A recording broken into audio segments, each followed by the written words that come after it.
Welcome back to First Take on YouTube. We got Herm Edwards joining Stephen A. Smith. All right, guys, let's take a moment to acknowledge some history going down in Baltimore. The Ravens currently have 4 black quarterbacks on their preseason roster, led by former MVP Lamar Jackson. And they're also expected to keep at least 2 of them on the finalized 53-man roster. It's also worth noting that the organization also has 2 black coaches, former Tennessee Vols legendary quarterback T. Martin and former 2003 HBCU All-Star quarterback Kerry Dixon, making it an all-black quarterback room, the first time in NFL history. Stephen A., what do you think the impact is of this? Well, I mean, when you hear about it, it's impactful because it's something most people don't know. Let's be real about something here. You pay attention to the starters to a strong degree and to a lesser degree the backup quarterback. You ain't thinking about third and fourth stringers most of the time. So most people are not going to know that, Coach, and I get that part. It is significant, but I also think it's significant in this regard.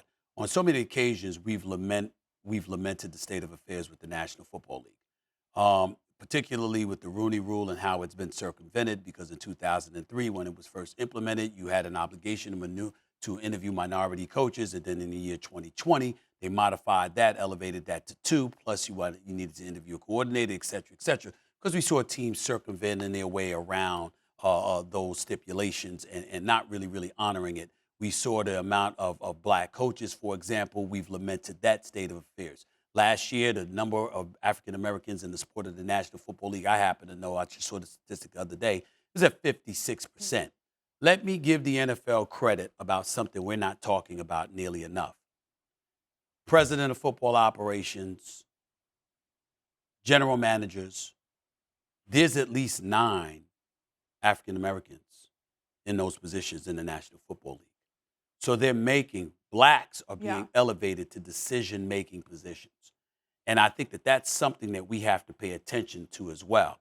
Because when you talk about blacks being in a position to make those decisions, again, that's what we wanted.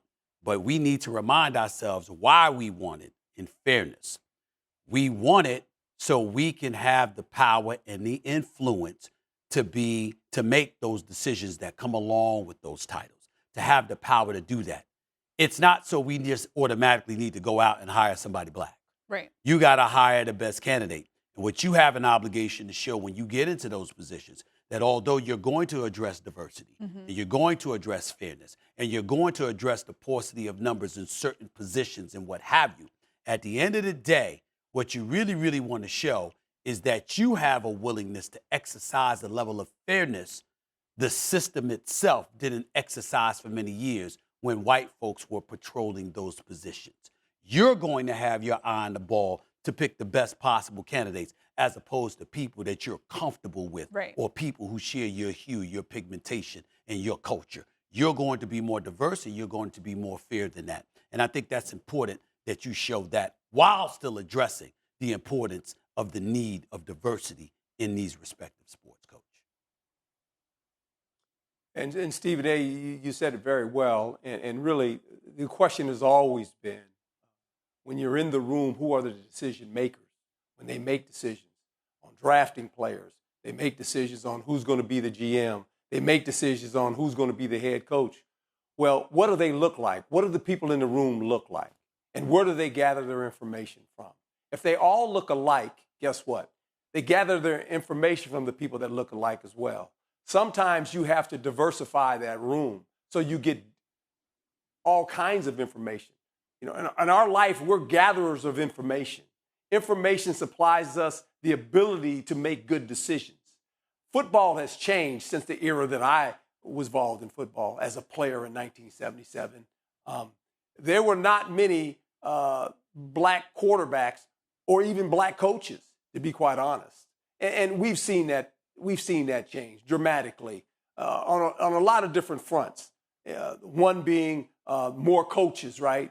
Men of color. The quarterbacks now coming out of college are getting the chance to play quarterback because now the system has changed. Before, the quarterbacks were too athletic. That was the word. Oh, you're too athletic. You need to play receiver. Go play DB. Tony Dungy, a very good friend of mine. We came out the same time together. Tony Dungy was a quarterback. He wasn't a safety. He got drafted by the Pittsburgh Steelers, and he played safety. They didn't allow him to play quarterback. So that is not the case anymore. It's fun to watch it now because now you see quarterback coaches, men of color. You see head coaches, men of color. We've always seen men of color playing on the football field, but now the quarterback all of a sudden is a man of color. Not just one or two teams, dozens of teams. And a lot of them are first-round picks. So our league has changed and good for the league because you want good competition and you want the best players to compete at every position in the building and on the field. And I want to take a moment to give a lot of props to Mike Tomlin, the black head coach in the National Football League. He's entering his 17th season. He's never had a losing season as head coach of the Pittsburgh Steelers, ever. He's never had a losing season. He's a Super Bowl champion. He's been to 2 Super Bowls. But the biggest thing about it that can't be ignored as well is that when we look at what he has done, we also look at players who have departed. Players who have departed usually are not better off when they depart from him, number one.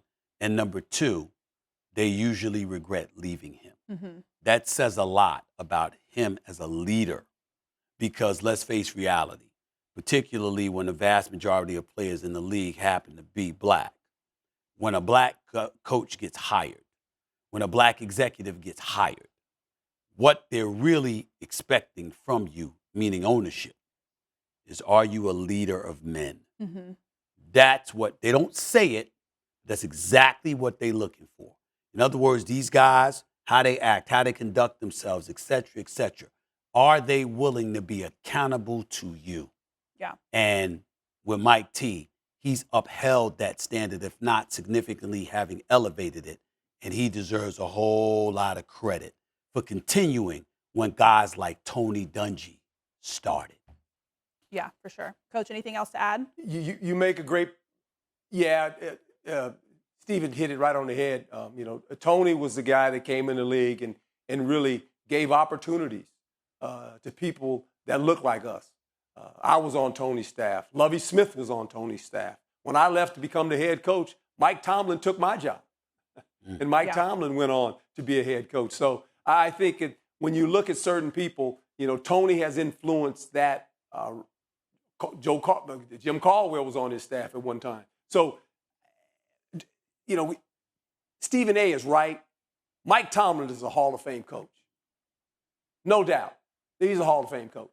He does it right. But the Pittsburgh Steelers organization gets it. They do it right, too. That organization gets it. It really does. Mm-hmm. When you think about they've only had 3 head coaches in the history of that organization, that's pretty good. Yeah, certainly been good to watch. Thanks for watching. Thanks, Coach. Thanks for watching, and be sure to watch First Take Monday through Friday at 10 a.m. Eastern on ESPN, and be sure to check out more exclusive First Take debates on YouTube.